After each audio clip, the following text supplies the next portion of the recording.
very pleasant good Monday morning, everyone. Welcome to the morning huddle here at First Financial Bank. And Coach, we've had a Thursday huddle, we've had a Monday huddle. We haven't had a Friday huddle in postseason, but finally, after 11 days, we're going to play football tonight. Yeah, we are. We might somewhere get in there and get a Saturday and just try to take them all if we can. Just get all of them there. Yeah, we missed our Friday after Thanksgiving huddle, which was always a lot of fun because we always had a huge crowd because so many people being off work. Today, we're even missing Dale Baker. Yeah. He didn't get the memo that we were having the morning huddle. Yeah, it's man, I'm telling you, it's been a hectic last 10 or 11 days. I'm ready to just get back out there and hopefully get everything in a normal, somewhat normal rhythm. Coach, it was so bad that I actually had to print off the scoring chart from the last game because I'd forgotten what had transpired in the 40-0 victory over Littlefield. Before we talk about offense and scoring, let's talk a little bit about the defense. It all of a sudden dawned on me that our defense has not given up a touchdown since the first half of the Clyde game.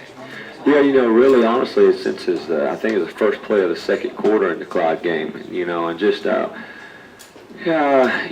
those things are tough to continue, and as you get deeper into playoffs and play better people each week, but they're playing at a good level. And we always felt like we'd get there, just a matter of getting everybody on the field at the same time, and that's we didn't quite have that at Comanche. We kind of had it at Clyde, but hadn't been out there enough together, and so just felt like we're starting to get in a little bit of a rhythm. We give up the block punt against Brady, which of course defense wasn't out there, and then had a couple of goal line stops in that Brady game. And the other night against Littlefield, Littlefield really never threatened us. They had one good drive that was aided by I think 2 penalties for first downs. Eventually got down there, and defense did a good job and held them and got a turnover. Dylan Miller back with us after a couple of weeks away from the team, and it looked like he had missed playing. He was all over the place defensively. Yeah, and we really obviously just wanted him playing no matter what. But against Littlefield, they had a little center. They had about 155-pound center. Dylan's about 250, and then we felt like that was something that we could take advantage of, and he did a really good job controlling the middle there. And if you're going to play an odd front, and you got a nose that can force a double team, or if they don't double team you, create an advantage where you're going to win that one-on-one. It's real tough to run inside the tackles, and playing a team like Littlefield that wants to start the game off or start their whole offense is built around running the ISO, which is a A or B gap play. It's good to have that. One of the things with Littlefield that we, going into that game, knew that they would try to control the clock, and once we got up on them, it was very hard for them to try to do anything different. Passing the football, 3 of 12 unofficially, a couple of interceptions. Yeah, very windy. If you weren't there, don't remember. It was probably, I'm guessing, 30, 35 sustained out of the north with gusts, and we're the quote-unquote passing team, you could tell in the game, though, it really affected them more than it did us, because we've practiced enough at it and had enough little things on that we could throw into it when we needed to or when we had to. Well, they really couldn't. If they tried to rail back, throw the ball in that wind, it was sometimes ugly. I think they threw up one and had one receiver there, and we had 7 guys within 5 yards when the ball came down, and so the wind really hurt them as far as trying to throw the ball at times, and then of course just us getting on top and not letting them grind the clock out was big. Their tailback, who had put up some huge numbers and not even in a full season as the tailback, defensively our defense held him to less than 100 yards. Yeah, I think the only, of course this isn't with regret that I say this, but I don't think you got to see the full look at how good he really was, because we never let him get untracked. We were so dominant up front from our defensive line, inside linebacker perspective, that he never got loose. He was a really explosive, good runner, but when it's kind of 1-on-3 or 1-on-5 or 6 every play, it's hard to get loose, and we did a super job of containing him and never letting him loose once all game. Unofficially, nearly 400 yards of total offense for the Mavericks, less than 200 for Littlefield. I didn't look at your official stats before I came up here, but that's what we had unofficially. Again, this week, or last week, against Littlefield, two guys with over 100 yards rushing. We threw the ball for less than 100 yards, but they were big passes when we did connect. Yeah, it's one of those games where we kind of took the role of the grinder out, if you will. We got the ball and went right into the wind and opened the game with the pass and threw another one in there. I just wanted Littlefield to know that we will pass it in the wind. I wanted our guys to know that we could have confidence and do that. But we actually tried to milk the clock somewhat there in that first drive and had a 4, 5, 6 minute drive to go 70, 80 yards, whatever it was, for the touchdown. Then held them and then came back and did the same thing into the wind. That really set the tone for us. So when you look at those stats, not much passing because we really didn't feel like we had to. And then when you look at our line across the board, where Josh had over 100, Sammy had over 100, Zach was in the 75-yard range, Caleb Honey had a 20-yard touchdown run, Brant had some yards, Nick had some yards, and as I said before, we're at our best when we're spreading the thing around, whether it's run, pass, however it is, and that's important for us, and we got the ball to many kids. Josh Moreland, 5 touchdowns on tonight. He got it into the end zone. Sammy Joyner did a great job getting it down into the red zone. Yeah, we've said that. It's going to sound like a broken record. I guess going home, when you emailed me those stats and I looked at it and I said to tell Coach Cav on the bus, I said, Josh scored 5 touchdowns. I can tell you, I can leave the game and I can guarantee you this, I don't know who scored a touchdown. And we just call plays. We feel like it's the best to move the ball and to get things in the end zone. And sometimes it's Josh scoring 5, sometimes it's Sammy scoring 5. And we've had games where we scored 6 or 7, and 6 or 7 different kids scored. It's just whoever gets it in, we really don't care. Littlefield started the year off slow. They were on a pretty good streak when we took them on. They're a good football team. Their quarterback was pretty hobbled throughout most of the second. Yeah, he got hit there early in the first quarter. I don't know. I'm going to say they probably didn't play real well against us, and I'm going to hope that we had a lot to do with that. But they just didn't. They never really threatened us the other night. We played so well, or maybe it's a mismatch. I don't know, but we played so well and dominated up front on both sides of the ball that it just really took them out of their game. And then the quarterback getting banged up probably didn't help. And they did go without one receiver on the night because he got hurt in week 10. So. But, they just really never allowed them to get going. Well, it's been so long since we have had a morning huddle. We can go back and talk a little bit about the why we're playing tonight's scenario on a Monday night in December. We are playing December football. First one to state. First one to state. We had the Christmas tree up in the locker room today. It was nice. Going back and looking at the decision, I think I texted you early Wednesday morning and said, what's the plan if we have bad weather? And you texted back and play them. And then I think Wednesday about 3 o'clock, I'm not sure Mr. Hughes, yourself, Littlefield officials made the determination to move the game to Thursday night. And hindsight, that was a very, very smart move. Yeah, and it's kind of difficult to me because I'm one of those that, first of all, grew up north of Littlefield, and I've played in lots of those weathers, and cold, ice, snow, sleet, I've played on a field that they had to mark the sidelines with cones, just to see it because of snow. So I just feel like football, you play it.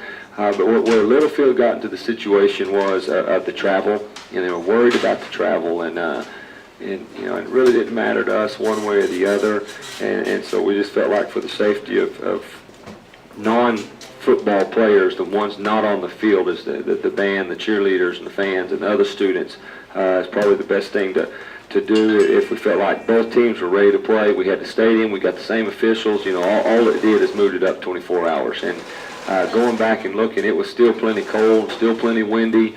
We didn't escape the conditions per se. We just kind of escaped the pre- and post-game travel, if you will. So, and like you said, in hindsight, it turned out to be a good situation. Well, and we left out of here. It was 81 degrees when we left here. We got to a restaurant, actually ate supper with the radio crew from Littlefield, and walked out and it was still in the 70s. We drove 3 minutes to the stadium and the wind was blowing 35 miles an hour out of the north and it was 50 degrees. So. Yeah, we made the turn off of 84 there to go into Snyder. Right as we were making that turn, all the leaves started blowing across the road, and you could see that the wind changed directions and hit. And when we got out and started walking around, at first you're like, man, it's cold out here. It really wasn't cold yet, but just like you said, the drop in temperature instantly made it feel cold. And then, as you got going, really, it wasn't that bad. Just other than the bad wind that affected the ball, throwing and kicking was the worst part about it. Bangs, Denver City, they did not move their game, and it got postponed from the regularly scheduled Friday night to Saturday afternoon in Sweetwater, finally postponed to Monday in San Angelo, and ultimately postponed till Tuesday in San Angelo. Long, yeah, and I really don't want to get into all of that, and I don't know all of it, just that I wish they'd have played on Friday. I wish they'd at least played on Saturday. Probably wish they'd played on Monday, but they didn't. And so, it's just where we are with it, and, we're going to make the most of it. Like I told our kids, we're going to get that old wagon and horse out, and we're going to blaze a trail like no one ever has yet, and we're going to be the first ones to play on Monday and continue to do what we need to do, because we're not going to let it change our focus and, go win the game. One thing about an 11-day layoff, you and your staff had an opportunity to go scout several temes. It's odd. You scouted twice before you played a game, and we talked about that. You scouted your next opponent, and then you scouted the following opponent if you were to win before you go play, which I don't think you've ever been able to do that before. And, of course, Wall will be there in full force tonight scouting this game tonight. Yeah, because no matter what, they know they're in, and they're just waiting on an opponent. All right, Coach, we're going to take our first break. We'll be back in 2 minutes with more of the Morning Huddle on KATX Sports. The Morning Huddle, a Monday edition of the Morning Huddle here on KATX 97.7. I've been teasing everybody, joking with everybody that it's going to be Monday Night Football. We're going to have Frank Gifford, Dandy Don Meredith, and Howard Cosell, David Bailey's Howard Cosell in the booth tonight, and Matthews, Dandy Don, and hopefully he'll get to sing Turn Out the Lights, the party's over at the end of it. Yeah, that'd be good. Coach, I know you've been focused on your next game, finally getting to know who your opponent is, but a lot of other football games being played around the area, playoff games. Here we are sitting in December, and Cisco and Eastland a combined 25-0. That's a pretty phenomenal record for two teams 10 miles apart. Yeah, I guess so. I don't really think about that much. I just, like you said, think about that next one, and I guess we'd like to make it 26-0 after tonight. But that speaks well for our kids here and over there as well. Other playoff games around the area of interest, Cisco gets the win against Abernathy. They'll take on Canadian, a team that knocked them out of the playoffs in the area around last year, and that game is going to be played at Friendship. Yeah, I know Canadian's a good team. They were a good team last year, got most of their kids back. It's a tough style matchup for Cisco. They seem to always have a difficult time with Canadian, but I know Cisco's playing real well. It's just that you're at that time of year when there's eight of you left in your division. Pretty much anybody can win, unless you just got that one, Alito type team that's just head and heels above everybody, So Cisco's playing real well as far as I know, and just talking to Coach West, and I know they're healthy, and so it'll be a good game though. The winner of tonight's game takes on Wall, of course, and they defeated Bushland 42-14.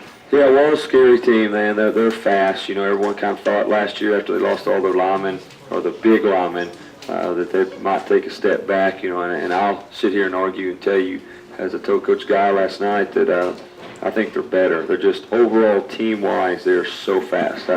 And I don't think you can, obviously you'll never be able to show that until you get out on the field with them. And if I stood on the field or sort of towards the end and watched them play Breckenridge a couple weeks ago, and then, watching them in person again.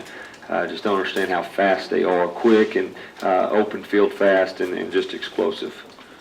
Coach, with 11 days off, tell us a little bit, how do you and your staff, what's your approach to 11 days? I mean, I know yesterday y'all took the day off. That's probably the first time you've had a full day off since July. Is there just so much preparation you can do before you just have to get ready to go play the game? Yeah, there is, and as we were talking off air, to me, it's just that there's so many distractions going on right now just because of the 11-day break and then, the holiday break that you throw in, and you've kind of got your rhythm set that you've done the last 2 years, and, it's going to be the third year, and you just do the normal practice, your normal everything as we've done in the past. But then you throw this extra break in there, and then you throw the loss of one of our students, Joseph Woodall, in there, and just adds another element to it. And then the UIL released cutoff numbers today. Of course, that's I don't know how many texts or emails I've already had from coaches wanting to know about this game, that game, and my guys, I'm worried about the game tonight, and so just trying to get our kids mentally focused. I know physically we're ready, we're rested, we're as tuned up and in rhythm as we can be, not being able to practice yesterday. We're healthy. It's just where are their minds? That's why I just keep asking them and reminding them. You got to have your mindset. You got to be thinking. What your task is at hand, and that's the biggest hope for tonight. And of course, your coaching staff, all of them, also with the task of helping them stay focused and concentrating on what's going on. Yeah, I mean, I'm telling you, it's difficult for me, and I'm supposed to be mature and professional, and so can you only imagine what it's like for a 16 or 17-year-old, just with all the outside influence going on, and so that's what I really keep trying to pound into them today. I've already seen them twice today. Gonna see them a third time here in a little bit when we meet back before we leave, and just hope that we're ready mentally to play the game. Early release today for all campuses. Getting ready for the game down in Brownwood. Send off, what time are you all leaving? 2:30. 2:30, and of course, want to encourage everyone to line the streets from the courthouse all the way out to the interstate as the team leaves to head to Brownwood and Gordonwood Stadium. Third time we will have played in Brownwood in a little over a year. Picked up a nice win the first time down there, opening up the playoffs this year. A pretty good place, pretty good facility to play in. Yeah, some people, you'll find some coaches that just buy a whole lot of stock into where they play, in the stadium, in the town, and, well, we've won there in the past, we've lost there in the past, and I learned this from my dad. He said if you ever stop playing at stadiums, you get beat at, eventually you're going to have to get out, because sometimes, sooner or later, you're going to lose in a whole bunch of stadiums, and so we just looked at best place where we felt like we could meet someone without an advantage to one team or another. I know that Brownwood's close to Banks. That really doesn't matter. Our kids are comfortable there. Like you said, we played there 2 weeks ago. I don't guess Banks has probably played there all year. Just nice place to go. Nice facilities, nice locker rooms, nice field. So that's kind of all we look at. And some people might argue, well, it's almost like a home game for Banks because it's only, 12, 15 miles from Banks. But when you get to the regional, or to the quarterfinal, or actually regional round of the playoffs, both schools are going to travel well no matter where you're at. Yeah, if heaven forbid, something happens and we don't win tonight, it's not because we played in Brownwood. It's because we didn't block well, tackle well, or cover the pass well, So it's not the stadium, it's just, it's how you play. All right, Coach, we're going to take our final break. When we come back, we'll talk about the Banks Dragons. You're listening to the Morning Huddle on KTX Sports. TX 97.7, and Coach, Banks Dragons, sort of a familiar foe. We've met up with them quite a few times in the playoffs. Yeah, we have. I guess 3 of the last 4 years now we've played them. We've won 1, they've won 1. So, and Coach Lipsy and his staff, Jim Ball Williams, their defense coordinator, they do a super job. And they started off the year 0-2 with a ton of injuries, and everyone kind of said, oh, Bangs isn't any good, And, well, you look up, and they're 9-1 over their last 10 with their only lost to Wall. And then, I'd sit here and tell you Bangs is good, and you wouldn't be playing the third round if you weren't good. And, and they're just a quality football team. Offensively, they're led by J.T. Newton. Is he a 3-year starter? I don't know. He seems like he's been around for a long time. I know that. I hope he's a senior. I know he is a senior. Seems like he was around whenever we played him in Clyde that year. I can't remember for sure, but I can't remember either. I don't know. But he's a very similar offensive style player to what we've seen come to the Mavericks program. He can run the ball. He can throw the ball. Yeah, he's very talented. And he's one of those players in which Kind of like we were talking about Littlefield. Devontae Mathis ended up not having a whole lot around him the other night. JT's got a lot around him. He's got two good running backs.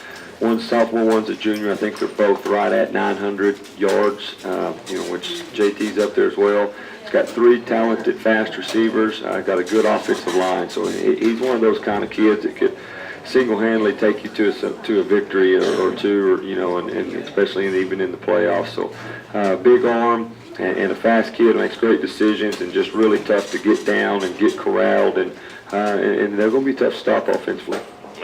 Offensively, will they run out of the spread? Yeah, they have really turned lately to a whole lot of run game out of the spread. Two-back, they're going to probably be more two-back. They have been in the past more two-back than one back, and they're going to end up getting in quads. They're going to do a whole lot of stuff, but all in the gun, all from a two-back or one-back spread look, and just a lot of read option from the gun.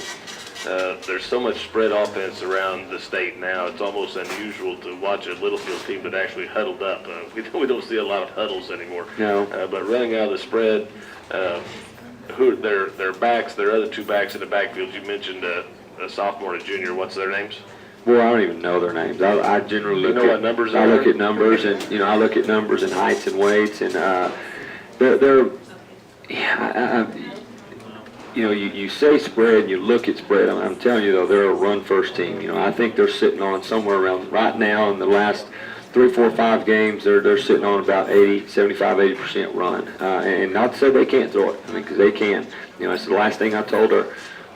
Defense before I came up here as we were talking. I said, don't forget, you can be 60 yards down the field and you're still in range, and so because he can throw it a long way and he can throw it accurate. We saw that last year. But they're going to run the ball. They want to run the ball, and you got to stop that first. Defensively, what we look for? That's a good question. In the past, Bang's always been a 3-4 team, and they really haven't changed. Then they showed up this year, and they've played a lot of 3-4, but they played a lot of 4-2, and they played a lot of 3-3 stack. And they kind of depends on what team they're playing, what front they play. If they're playing a spread run team, they've showed this. If they're playing a spread passing team, they've showed this. They played a under center team, they've showed that. And the difficult part of what we have become offensively is that we're a little bit of all of those. And so the hard part is we don't know what we're going to get. We had to prepare for all three of them. So we had to work on three fronts all week. It's one of those things when we were 4, 5, 6 years ago and we were a 65, 70% spread passing team, it was easy. We knew we were going to get 2 high safeties and even odd front or odd front and going to go with it. But now that we mix in so much tight end, 2 back, under center, 3 back, 2 tight end, 2 back, we don't always know what we're going to get, so we've got to be prepared for all of it. Offensively for the Eastern Mavericks, I know there's so many different variations of plays that you have in your playbook. It seems like every week I see something I haven't seen in weeks before, especially when you bring in some of your big guys like Dylan Miller or Cervantes or Thompson into the ball game. How does a team prepare defensively to play the Eastern Mavericks? Technically, and I'm glad you said that because that kind of verifies what we do. We only really run 3 run plays. 4 kind of. We got an inside and an outside zone, which I count as 1 or 2. But we just, as you said, we just do it from a different look. And so how we justify it and feel, so like we're going spread and we're an empty and we run this play, or we're 1 back, or we're 2 back, or we're 3 back, or we're 2 tight end, or we're tight end wing. However we do it, for our 5 linemen, it doesn't change. Plain and simple in the story, it's all one scheme for them. And so that's what we feel like makes it simple for us and which allows us to do it. If our skills can just get lined up to where we want them with all the different personnels and formations, we feel like we can be sound and basic with what we're doing. And the hope is, as you said, that the defense looks at it and says, "Kyle, we got a different play on this week. They're running a different play here," which technically we're not. We're just doing it from a different look. And it because of formation, it puts the defense in a particular spot that we feel like we want them to get to read this guy or to get an angle on this guy. And, that's our whole hope and goal in moving so many formations around. All right, Coach. Well, we're out of time. Good luck tonight down at Brownwood. Hopefully we'll be back on, I don't know what day of the week. Next time. The next time we'll do another morning huddle. Tune in. The pregame starts at 5 o'clock. It's an hour pregame special interview with one of the guys that sort of made this spread all the craze. Hal Mummy will join us at 5:15, and then we'll have kickoff at 7. Be sure and come down to Brownwood, support them on. If you can't, tune in, KTX 97.7, KTXradio.com. Thanks to my guest, Brian Hewlett. Thanks to my engineer back in the studio, Matthew Householder. Thank you for your time this time. Till next time, make it a great Monday, everyone.